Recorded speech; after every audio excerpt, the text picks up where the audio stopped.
Bonjour à tous, bienvenue dans le Cercle des Cariatides, il est 17h et nous sommes sur IRM.radio, la radio qui scanne ta vie, dans l'émission qui scanne la vie des femmes. Le Cercle des Cariatides est une émission qui est centrée sur les femmes. On va au fond des choses, on vous propose des sujets dont on parle peu ou qui sont même tabous. Et on vous propose des pistes de réflexion qui vont bousculer les préjugés, sortir des sentiers battus et aussi vous donner à réfléchir. Alors, on est audible sur irm.radio, sur le site www.irm.radio. Vous pouvez également nous voir sur twitch.tv, /IRM Radio. Vous pouvez participer à notre émission en nous envoyant vos commentaires, en nous envoyant vos questions sur notre téléphone par SMS au 07 71 59 62 68. Et bien entendu, aujourd'hui, on va vous proposer des sujets encore plus alléchants les uns que les autres. On va vous faire part d'un retrait très inquiétant de la Russie de la Convention d'Istanbul, qui fait partie du Conseil d'Europe. C'est une convention qui est vraiment basée sur la lutte contre les violences faites aux femmes, la lutte contre les violences domestiques. Donc c'est particulièrement inquiétant. Je vous explique tout ça tout à l'heure. Mais pour commencer, on va s'intéresser à un sujet qui tient à cœur à beaucoup de personnes. C'est une question que j'entends souvent pendant les accompagnements coaching que je fais, c'est comment être une femme sensuelle? Comment être une femme encore plus sensuelle? La sensualité, c'est quelque chose d'important, c'est quelque chose dont on a souvent envie de maîtriser les codes. Sensuel, c'est qui recherche les plaisirs des sens. C'est propre au sens, qui émane des sens, qui flatte les sens. Et c'est aussi une aptitude à goûter les plaisirs des sens. Tout simplement à être réceptif aux sensations physiques. Et aujourd'hui, je vais vous proposer des pistes de réflexion et surtout des clés très simples que vous pouvez appliquer dans votre quotidien pour aiguiser vos sens, aiguiser vos sensations et ressentir encore plus. Alors quand on parle de sens, on parle de nos 5 sens principalement, la vue, l'odorat, le goût, l'ouïe et le toucher. Et comment avoir accès à ces sens-là de manière encore plus forte, de manière encore plus intense. Alors, déjà, avant même d'aller plus loin, je vais vous inviter à une petite réflexion. Si vous avez de quoi écrire, vous pouvez même noter vos impressions. La première question que j'ai pour vous, c'est qu'est-ce que la sensualité pour toi? Qu'est-ce que la sensualité pour toi? Qu'est-ce que ça représente? Qu'est-ce que tu considères être une femme sensuelle? C'est quoi pour toi une femme sensuelle? Parce que la définition qu'on va avoir va influencer la manière dont on va se voir, la manière dont on va considérer qu'on est une femme sensuelle ou pas. Ça va également nous amener peut-être à avoir un jugement plus sévère par rapport à la personne qu'on est, par rapport à comment on se présente dans le monde. On aura aussi peut-être tendance à se comparer, peut-être avec plus de jugement, avec plus de sévérité par rapport à d'autres femmes qu'on voit, qu'on considère peut-être être plus sensuelles que nous. Et aussi, la question que j'ai pour toi, c'est quels sont les moments pendant lesquels tu t'es sentie particulièrement sensuelle? Surtout si tu as des éléments très clairs, ça va te permettre d'affiner, d'aiguiser ta définition à toi. Parce que le plus important, c'est vraiment ce que toi, tu considères être la sensualité. Et moi, ce que j'ai proposé aujourd'hui, c'est des réflexions qui vont permettre de voir la sensualité d'une manière peut-être nouvelle pour toi, un peu plus différente. En tout cas, on va bousculer les préjugés. Parce que quand j'ai demandé un peu autour de moi, avant de venir pour cette émission, ce que la sensualité représentait pour les personnes à qui je parlais, ce que j'ai remarqué, c'est que pour la plupart des réponses que j'ai obtenues, il y avait toujours cette connotation sexuelle. Il y avait toujours une impression qu'on est sensuel quand on plaît à quelqu'un d'autre, quand on se sent sexy, quand on se sent particulièrement séduisante, attirante. Et j'ai une définition qui va nous inviter à aller un peu plus chercher à l'intérieur de nous comment avoir accès à une sensualité qui serait simplement d'être complètement dans notre corps, de vraiment habiter complètement notre corps, que notre être tout entier soit vraiment, soit vraiment complètement ancré. C'est vraiment être très ancré, être dans cette expérience physique. On est des êtres humains, on a une expérience sur la Terre, donc on est des êtres vraiment dans la matière. Et donc, être en mesure de vraiment être ancré dans cette expérience-là, c'est déjà une manière d'avoir accès à tous nos sens. C'est une manière d'avoir accès à nos sens, mais de manière peut-être même encore plus intense, plus profonde. Si, par exemple, on ralentit, et ça, c'est quelque chose que je vous invite à observer, si on ralentit dans ce qu'on fait en général, on ressent beaucoup plus. Là, bien sûr, je vous parle à travers ce micro. Si je parle beaucoup plus vite et que je parle comme ça, je pense que ça sera beaucoup moins sensuel que si je parle un peu plus lentement, que je prends le temps de respirer, que je prends le temps de vraiment être présente avec vous pendant cette émission, que je prends le temps d'être vraiment bien ancrée dans mon siège, les pieds posés bien à plat, et que je suis vraiment complètement là. J'ai conscience de ma respiration, j'ai conscience de ce qui m'entoure, j'ai conscience de la table sur laquelle mes mains sont posées, j'ai conscience de mon casque sur mes oreilles. Donc, tous mes sens sont en éveil. J'ai conscience de la petite odeur dans le studio, qui est bonne d'ailleurs. En fait, c'est probablement l'odeur du désinfectant de mon micro. Donc, tous mes sens sont aiguisés, tous mes sens sont en éveil. Et pour moi, c'est une manière d'avoir accès à ma sensualité à moi. C'est ma définition à moi. Pour moi, c'est que mes sens soient bien réveillés, soient bien aiguisés. C'est ralentir, c'est prendre des respirations profondes très régulièrement, aussi souvent que nécessaire. Et d'ailleurs, c'est une manière pour moi de vraiment m'ancrer, de vraiment me poser, de vraiment être bien là, bien présente. C'est également parfois même fermer les yeux, tout simplement. Fermer les yeux quand on peut.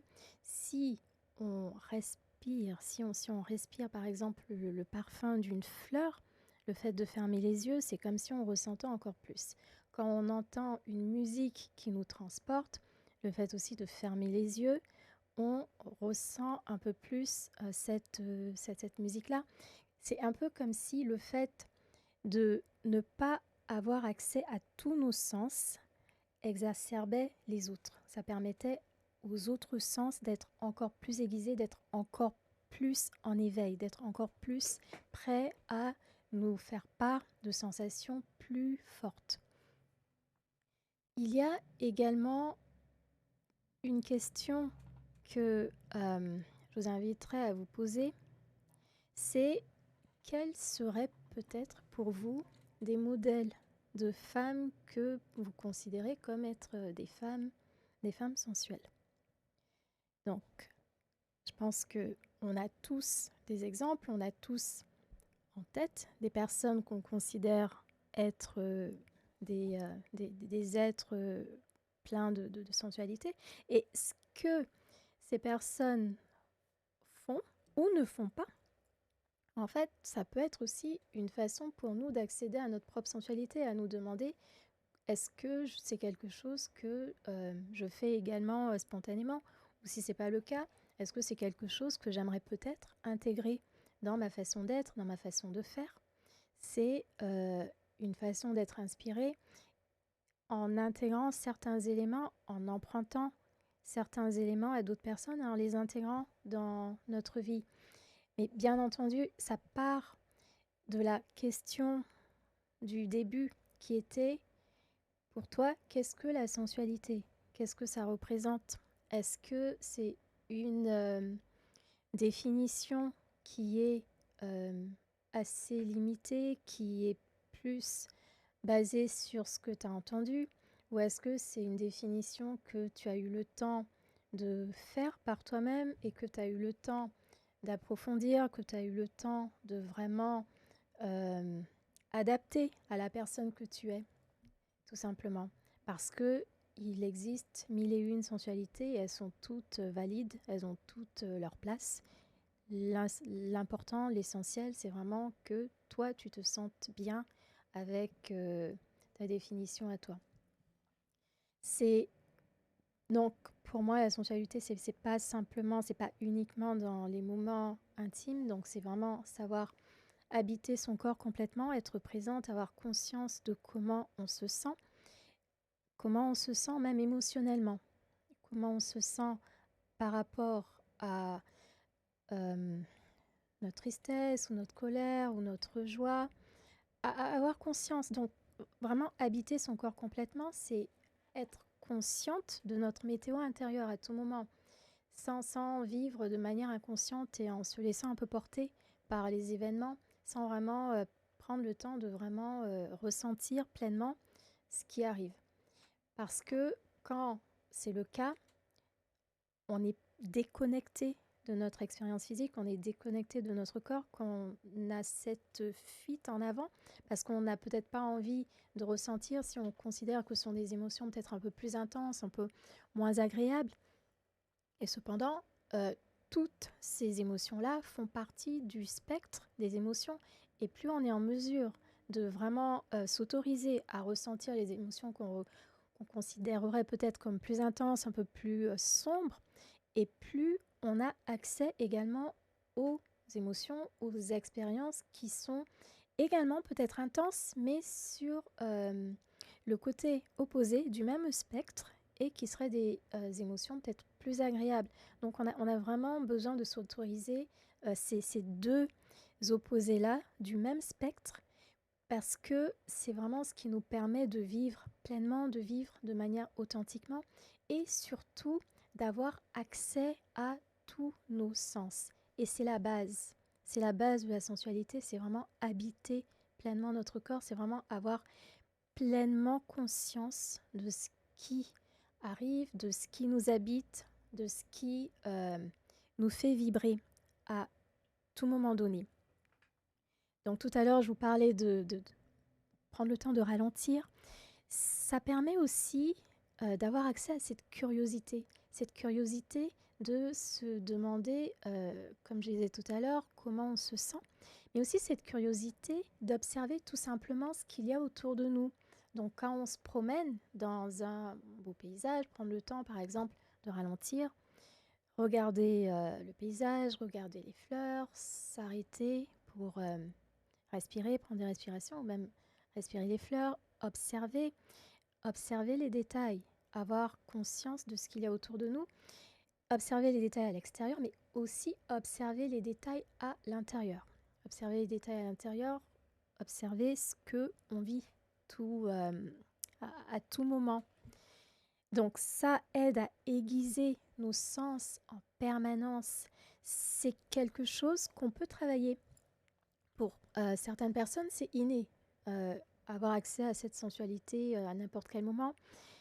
Mais pour la majorité d'entre nous, c'est quelque chose qui peut vraiment se développer, qui peut s'accroître, qui peut s'intensifier. Et on peut le faire en faisant des choses très simples qu'on fait de toute façon tous les jours.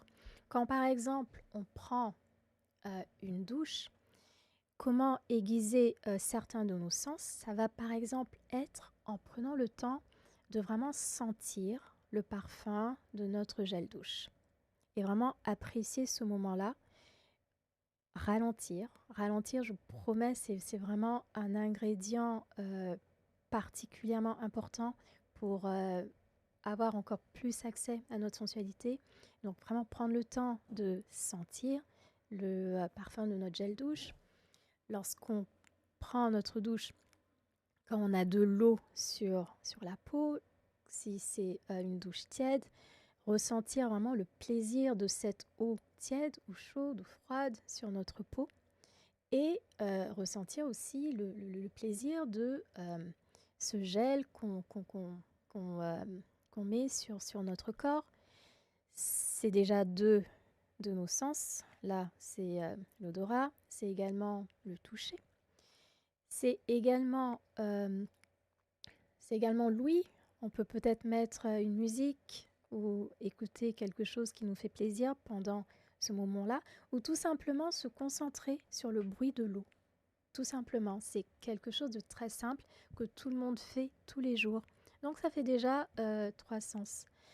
Pour les autres sens, on peut continuer pendant le reste de la journée à continuer à les aiguiser. Lorsque par exemple on décide de mettre par exemple de la crème sur le corps, pareil, prendre le temps de vraiment sentir l'odeur de notre crème ou notre huile ou notre gel hydratant, peu importe. Prendre le temps aussi de ralentir et en l'appliquant, de se dire que c'était un peu comme un massage, qu'on n'est pas pressé, prendre le temps de vraiment l'appliquer et ça aiguise le toucher. On peut également prendre le temps, lorsqu'on prend notre petit déjeuner, tout ça c'est encore le matin, hein, c'est à chaque bouchée, vraiment pendant quelques instants, bien déguster, bien ressentir les saveurs.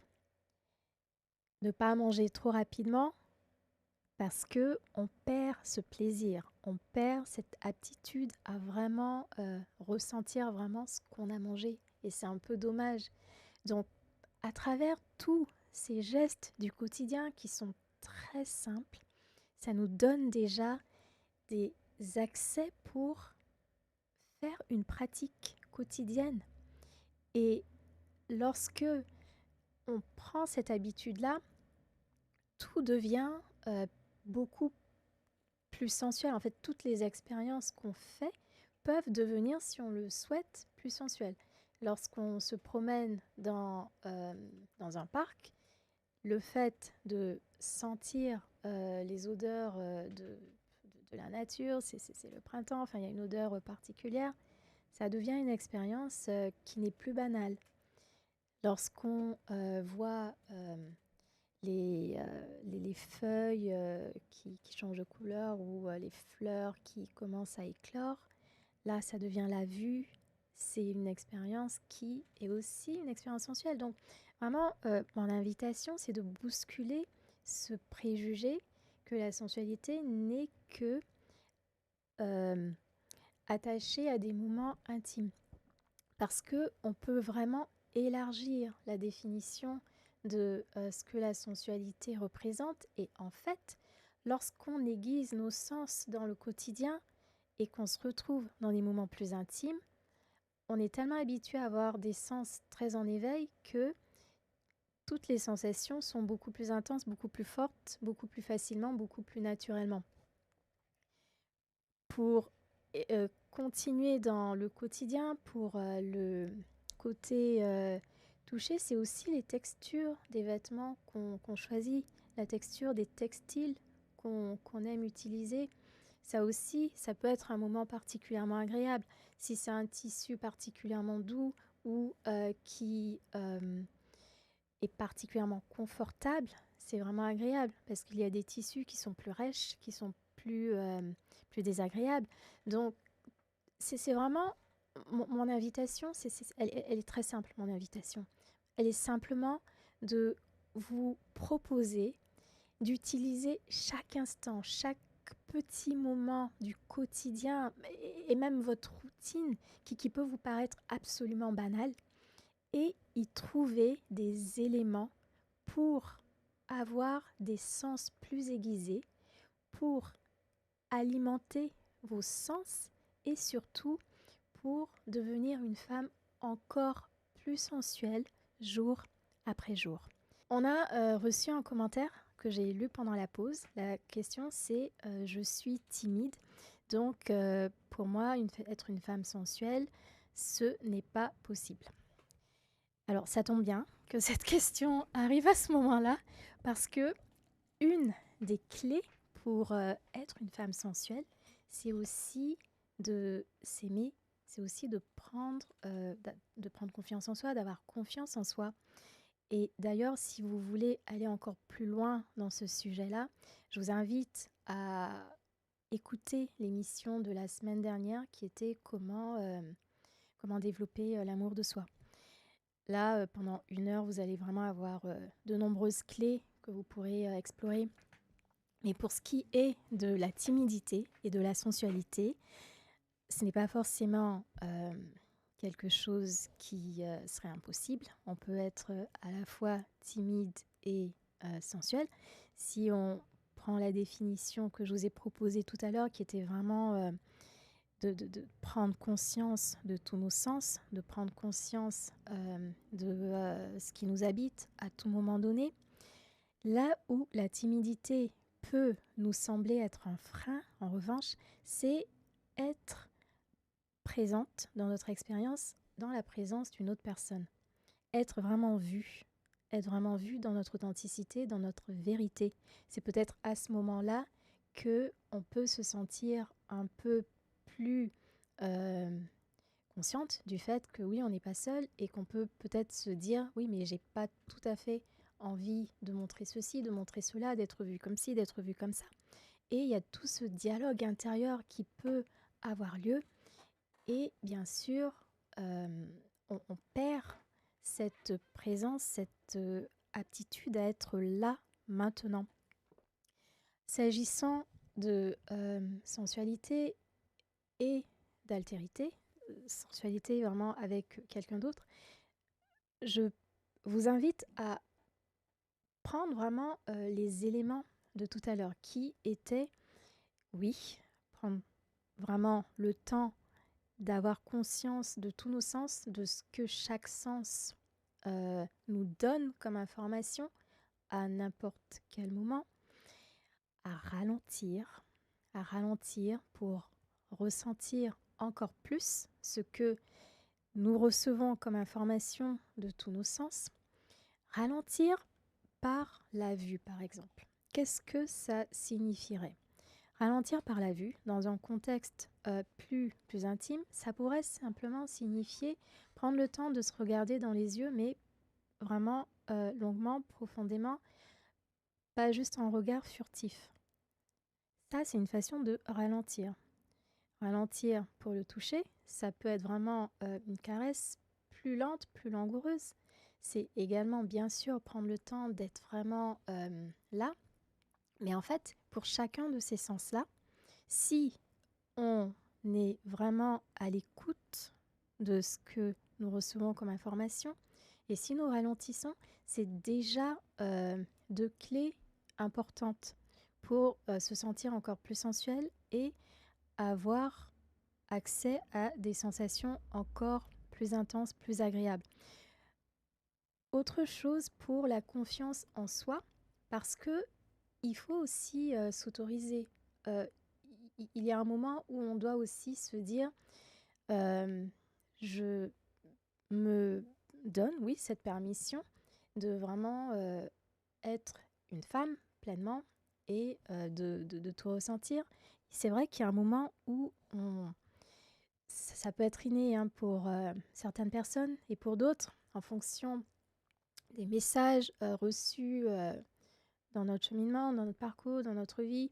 Il y a peut-être eu des messages qui ont été que fallait contrôler ses sensations, qu'il fallait faire ceci, pas cela.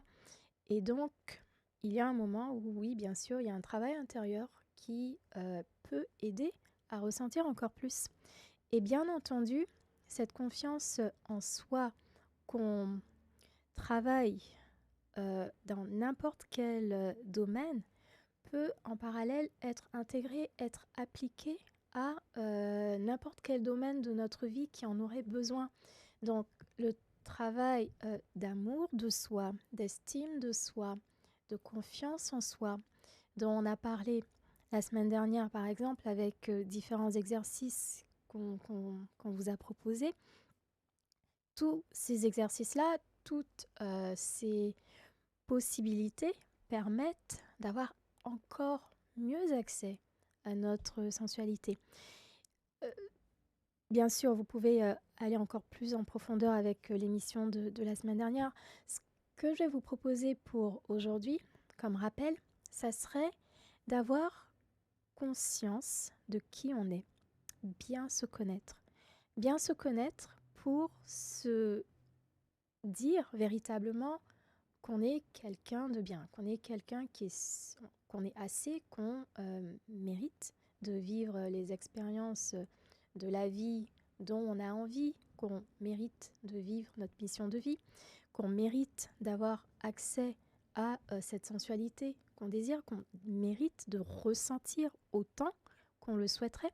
Il y a vraiment cette partie de nous qui a peut-être besoin d'avoir cette autorisation, mais surtout le fait de bien se connaître, de bien savoir ce qu'il y a de spécial chez nous, ou simplement de savoir que on, on a déjà accompli certaines choses qu'on oublie peut-être, qu'on n'a peut-être pas sous les yeux constamment. Donc c'est hors de notre champ de vision et ne sont pas forcément des choses que les gens autour de nous vont forcément nous rappeler. Donc je vous invite peut-être à faire une liste, oui, faire une liste, tout simplement. Une liste de ce que vous aimez le plus chez vous. Faire une liste de ce que vous êtes fier d'être en termes de caractère. Votre caractère. La personne que vous êtes. Peut-être que vous êtes une personne généreuse, une personne qui est à l'écoute, une personne qui met les gens à l'aise, que les gens aiment particulièrement approcher, pour se confier, pour s'ouvrir. Peut-être que vous êtes une personne qui est particulièrement drôle, peut-être que vous mettez de la bonne humeur partout où vous allez, que vous êtes lumineuse, solaire, un rayon de soleil. Donc ça peut être des choses que vous savez déjà sur vous, donc votre caractère. C'est également peut-être des choses que vous ne savez peut-être pas. Donc n'hésitez pas à demander à des gens qui vous apprécient et en qui vous avez confiance de vous parler de la personne que vous êtes. Ça peut être une question toute simple en demandant à l'autre en 3 mots, 3 mots-clés, comment est-ce que tu me vois? Qu'est-ce qui te plaît le plus en ma personne? Et ça peut vraiment vous surprendre de voir à quel point les gens autour de vous vous estiment, vous adorent, vous apprécient. Et vous pouvez même vous compiler une liste, un petit fichier avec toutes ces réponses-là et vous y référez lorsque vous oublierez. Parce que oui, on oublie. On oublie qui on est. C'est très facile, ça arrive en un clin d'œil, en un rien de temps. Et c'est tellement nourrissant de pouvoir retourner en arrière de temps en temps et relire ce genre de petites déclarations d'amour, amicales, qui peuvent vraiment faire du bien. Donc, le fait de savoir vraiment qui on est, ça a- a- a- accroît la capacité d'avoir encore plus d'estime pour nous, plus d'amour pour nous, plus de confiance en nous. Et cela joue quand il s'agit de vraiment oser avoir accès à toute la sensualité qui est disponible pour nous. Je vous invite également à prendre le temps de faire un autre exercice devant un miroir aussi souvent que vous pourrez, idéalement une fois par jour, et prendre le temps de regarder la personne dans le miroir, c'est-à-dire vous regardez dans les yeux pendant quelques secondes régulièrement sans parler et juste être là et prendre conscience de la personne dans le miroir. Et je vous assure qu'il arrive un moment où on devient ému de la personne qui est en face de nous. On devient ému à partir d'un moment. Donc, prenez le temps qu'il vous faudra. Peut-être que au début, ça va être un peu inconfortable. Donc, faites ça peut-être quelques secondes et puis après, augmentez 30 secondes, 1 minute, peut-être même un peu plus. Mais le fait de vraiment se regarder comme ça dans le miroir, je vous assure que c'est une expérience qui n'est absolument pas banale. Au contraire, ça peut être une expérience vraiment forte. C'est très touchant. Et je pense que pour ce que j'ai comme expérience de cet exercice-là, c'est que j'ai encore plus d'amour pour la personne que je suis. Et les personnes à qui j'ai proposé cet exercice-là ont eu également la même réaction, la même expérience. C'est pas quelque chose qui arrive nécessairement immédiatement. C'est plus facile pour certains que pour d'autres. Mais je vous promets que si vous prenez vraiment le temps de le faire régulièrement, pendant quelques secondes, pendant même 1 minute ou même plus, idéalement même plus, moi je vous invite à faire ça vraiment quelques minutes et de vraiment observer comment vous vous voyez. Vous allez vraiment vous voir différemment. Une autre chose que vous pouvez faire, c'est prendre le temps de vraiment vous dire quelque chose de gentil, quelque chose de bienveillant, quelque chose que vous diriez à une amie, quelque chose que vous diriez à un enfant qui sera en face de vous et en qui vous verriez ce que vous voyez dans ce miroir à ce moment précis et le dire, le verbaliser, l'exprimer et pouvoir dire tu es belle, tu es merveilleuse, tu es, peu importe les mots qui vous viennent à l'esprit, mais que ça soit authentique. Il ne s'agit pas de forcer ou de vraiment faire semblant parce que on n'est pas bête. Hein. Il y a une partie de nous qui sait vraiment quand on dit des choses qui sont pas vraies, il y aura un blocage au niveau de notre cerveau et il va complètement zapper ce message-là. En revanche, si c'est un message, si c'est une phrase que vous pensez vraiment être vraie, ça va vraiment être ancré, ça aura énormément d'effets. Ce que vous pouvez faire, c'est peut-être commencer par quelque chose de simple. Si c'est trop difficile pour vous, ça peut être quelque chose de simple. Par exemple, si vous avez les yeux bleus, vous pouvez commencer par dire « Ah, tu as les yeux bleus ». Si vous trouvez que vos yeux pétillent, « Ah, tu as les yeux pétillants ». Tu as des beaux yeux. Enfin, et vous commencez vraiment en allant de plus en plus loin dans les compliments pour vous permettre de vraiment pouvoir accepter encore plus. Et en termes de sensualité, il y a bien sûr s'autoriser à ressentir le plus possible, s'autoriser à être vu également dans ces moments-là où on ressent intensément, ces moments où on est vraiment ancré dans notre corps, on est vraiment ancré dans notre plaisir. Et en fait, c'est parfois pour des expériences de routine, hein. Ça peut même être manger quelque chose de délicieux, manger lentement et vraiment exprimer ce plaisir-là et être vu dans ce plaisir-là. Mais c'est la même expérience qu'on peut aussi adapter quand ce sont des moments plus intimes. C'est aussi s'autoriser à être vu, donner la permission à quelqu'un d'autre de nous voir dans notre plaisir. Et également, une autre aptitude à développer, c'est développer cette aptitude de recevoir.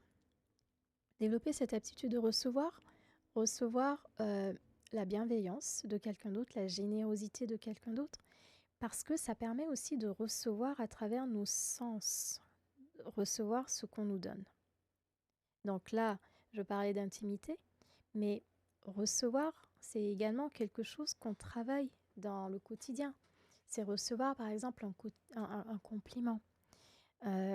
Combien parmi nous avons déjà diminué, atténué un compliment reçu? Si par exemple quelqu'un nous dit « Ah, ta robe est magnifique, ah ouais, merci, ah, ça me rend pas un peu grosse, ou ah non, je l'ai eu en solde, ah, c'est une vieille robe », vous voyez? Donc, le fait de ne même pas recevoir dans des moments comme ça anodins, ça nous coûte quoi? De dire simplement merci, c'est vrai, j'aime beaucoup cette robe également. Vraiment, recevoir, c'est une pratique qui nous permet d'avoir accès à notre sensualité de manière plus intensifiée, je vous promets. Essayez de vraiment recevoir pleinement dans différents domaines de votre vie. Recevoir pour les compliments, c'est également la même chose que nous devons apprendre à faire pour recevoir par exemple des promotions ou recevoir des cadeaux de la vie ou recevoir des caresses, vraiment ressentir. Tout est lié en fait, et c'est vraiment mon approche dans ma façon d'accompagner, c'est que en fait c'est une approche holistique et vraiment tout est lié. Et ce qu'on arrive à intégrer dans un domaine donné, on peut le transposer dans d'autres domaines. Et ça nous permet d'avoir vraiment une expérience particulièrement complète. Donc, je vous laisse sur ces dernières clés-là pour augmenter cette aptitude à ressentir, pour aiguiser vos sens encore plus dans votre quotidien, dans vos moments intimes, dans absolument tout ce que vous faites, parce que ce n'est pas soit on est sensuel dans un domaine et pas dans l'autre. En fait, tout marche ensemble. Aujourd'hui, nous nous sommes intéressés à la sensualité, comment être une femme encore plus sensuelle, avoir accès à tous nos sens de manière vraiment pleine.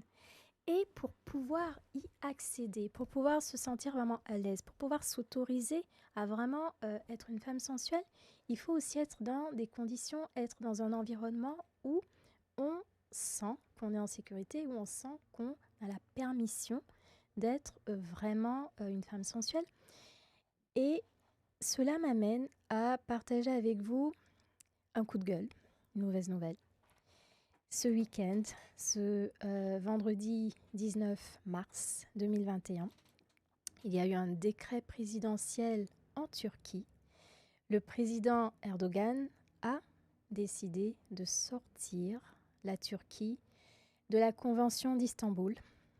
La Convention d'Istanbul est une convention qui permet aux pays signataires de vraiment mettre l'accent sur la protection des femmes. Et le fait de se retirer ainsi, c'est inquiétant, c'est un recul en arrière, ça donne à réfléchir, c'est vraiment consternant.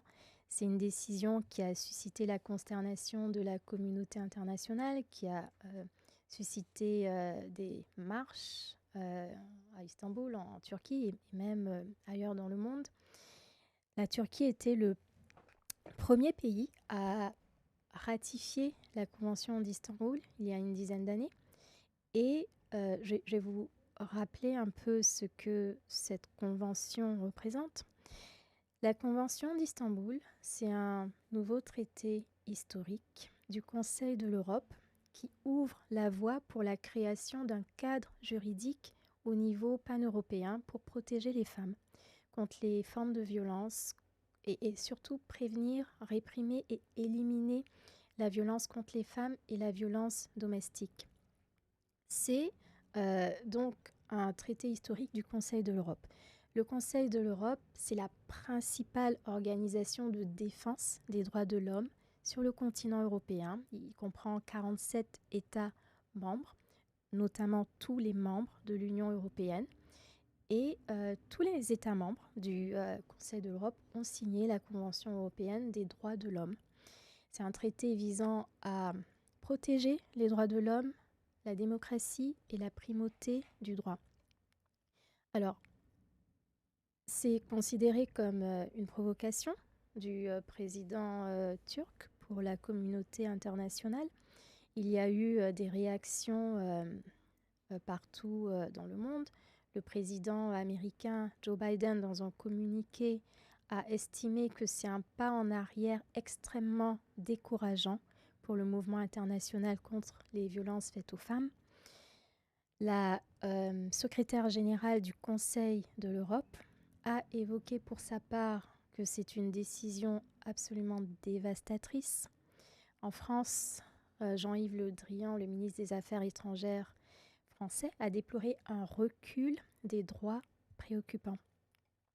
C'est particulièrement préoccupant parce que les chiffres en Turquie ne sont pas impressionnants et c'est pareil pour le reste du monde d'ailleurs. Les chiffres que je vais évoquer, c'est le nombre de féminicides. Le nombre de féminicides en 2020 en Turquie était de 300 et en 2021, depuis le début de l'année jusqu'à aujourd'hui, c'est 77 féminicides. Donc la décision de se retirer de la Convention d'Istanbul est incompréhensible pour les associations féministes turques qui reprochent également au gouvernement de ne déjà même pas bien appliquer correctement les lois en vigueur. Alors, ce que ces signataires ont à faire, c'est ces pays qui ont signé cette convention d'Istanbul, c'est d'avoir dans leur système juridique des moyens de vraiment prévenir la violence, parce que cette convention est vraiment le premier traité international à fixer des normes juridiquement contraignantes pour prévenir la violence sexiste. La Turquie a été le premier pays à signer. C'était il y a une dizaine d'années, il y a 10 ans exactement. Et c'était à Istanbul, donc ça s'est fait. 45 pays ont signé et déjà plus d'une trentaine ont ratifié cette convention. Qu'est-ce que ça comprend comme exemple ? Alors, tout ce qui est lutte contre les discriminations et les violences sexuelles, l'accès à l'avortement, l'interdiction des mutilations génitales et des mariages forcés. Donc la convention vise à garantir la protection des femmes et de leur droit aussi à l'autonomie et à l'indépendance. Les pays signataires donc prennent des mesures législatives et toutes sortes de mesures pour promouvoir et protéger le droit de chacun, en particulier des femmes, de vivre à l'abri de la violence aussi bien dans la sphère publique que dans la sphère privée. Donc les pays signataires sont également contraints d'inscrire le principe d'égalité entre les femmes et les hommes dans leur législation. C'est vraiment une des contraintes juridiques que cette convention impose. Donc c'est un recul en arrière immense pour la Turquie. Et en particulier, le texte insiste sur la nécessité de lutter contre les violences conjugales qui ont particulièrement explosé dans ce pays, en Turquie. Je vous parlais tout à l'heure des chiffres pour les féminicides, notamment. Alors, pourquoi ce revirement de situation, pourquoi ce changement, pourquoi cette décision de sortir de cette convention. Alors, déjà, dans les sondages, le président Erdogan est en chute. Et ce que les observateurs analysent, c'est qu'il cherche à donner des gages aux courants les plus conservateurs, qui lui mettent beaucoup de pression pour qu'il quitte ce traité européen. Et d'ailleurs, ça fait déjà plusieurs années que cette pression s'exerce. Ce n'est pas quelque chose de récent, ça ne s'est pas fait du jour au lendemain. Il y a déjà plusieurs années que les chefs religieux des confréries et aussi les politiciens les plus conservateurs ont commencé à appeler le gouvernement à sortir de la convention qui était jugée comme étant nocive pour les valeurs familiales. Et donc déjà en 2019, le président turc avait déclaré que le texte n'avait absolument aucune valeur à ses yeux puisque, et là je cite, il ne faisait pas partie du Coran et que la convention d'Istanbul, qui visait à l'origine à promouvoir les droits des femmes, a été détournée par un groupe de personnes qui tentent de normaliser l'homosexualité, ce qui est incompatible avec les valeurs sociales et familiales de la Turquie, d'où notre retrait. Fin de citation. Et le ministre de la Justice a également mentionné, Abdulhamit Gül il s'appelle, nous continuerons, et je cite, nous continuerons à protéger l'honneur de notre peuple, de la famille et de notre tissu social avec détermination. Donc, il y a énormément de pression de ce côté conservateur. Et on peut se dire, oui, c'est la Turquie, c'est peut-être lié à la religion. Et ce que je vous invite à garder à l'esprit, c'est que bien plus proche de nous, il y a également ce même risque, parce que déjà, ce nombre de féminicides, on a des chiffres vraiment assez proches en France. Vraiment, il ne faut pas se leurrer, il ne faut pas se voiler la face, c'est un peu partout dans le monde. Et également, il y a presque un an, la Pologne avait également menacé de quitter cette convention d'Istanbul. C'était en juillet 2020. Et c'était également pour des raisons très similaires que ce que la Turquie a. C'était pour vraiment donner à ces courants qui étaient un peu plus conservateurs une voix, d'avoir plus de place. Là, je vais vous lire une des phrases que le ministre de la Justice turc avait à l'époque mentionné en donnant cette intention de sortir, de quitter la convention d'Istanbul. C'était considéré selon lui comme une invention, je cite, une invention, une création féministe qui vise à justifier l'idéologie gay. Fin de citation.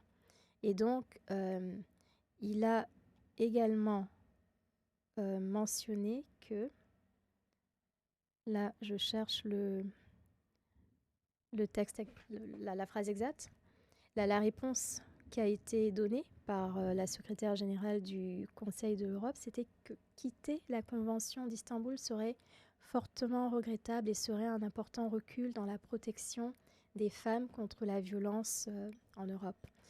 Donc, ce que la Turquie a fait, c'est malheureusement quelque chose que d'autres pays pourraient aussi être tentés de faire pour faire plaisir aux tendances plus conservatrices. Parce qu'en Pologne, c'était vraiment un gouvernement ultra conservateur qui avait décidé de retirer le traité contre les violences faites aux femmes. Et voilà, ça mérite qu'on en parle parce que nous ne sommes pas loin de la Pologne. Il y a énormément d'autres pays. les femmes ont vraiment besoin d'avoir ces structures légales qui permettent de vraiment s'épanouir, de vraiment se sentir en sécurité. Et ce que cette convention d'Istanbul permet, c'est vraiment d'être axée sur quatre piliers fondamentaux qui sont la prévention, la protection, les poursuites et les politiques coordonnées. Pour la prévention, ça signifie quoi? Ça signifie que si un pays a ratifié la Convention d'Istanbul, il devra prendre les mesures suivantes, c'est-à-dire la formation des professionnels, la participation des médias et du secteur privé, faire des campagnes de sensibilisation, éduquer à la non-violence et à l'égalité entre les femmes et les hommes, remettre en cause les stéréotypes, faire la promotion de l'autonomisation des femmes, organiser des programmes de réhabilitation, engager des hommes et des garçons dans ces campagnes-là. Ça, c'est un des piliers, ça c'est le premier pilier, la prévention. Le deuxième pilier, c'est la protection, c'est-à-dire la sécurité et les besoins des victimes et des témoins qui doivent être au cœur de toutes les mesures de protection adoptées par un pays. Donc, c'est vraiment les informer sur leurs droits, des programmes de soutien, des refuges, signaler aux autorités les violences, que ça soit facile. Le troisième pilier, c'est les poursuites. Si un pays a ratifié la Convention d'Istanbul, il devra assurer qu'il y ait des sanctions pour les auteurs, qu'il y ait des poursuites qui soient efficaces, des enquêtes. Et le quatrième pilier, c'est les politiques coordonnées, c'est-à-dire qu'il faudra prendre des mesures de coopération interinstitutionnelle. Alors, c'est tout pour aujourd'hui. Merci d'avoir participé au Cercle des Cariatides. On se retrouve mercredi prochain à 17h comme tous les mercredis. À très vite!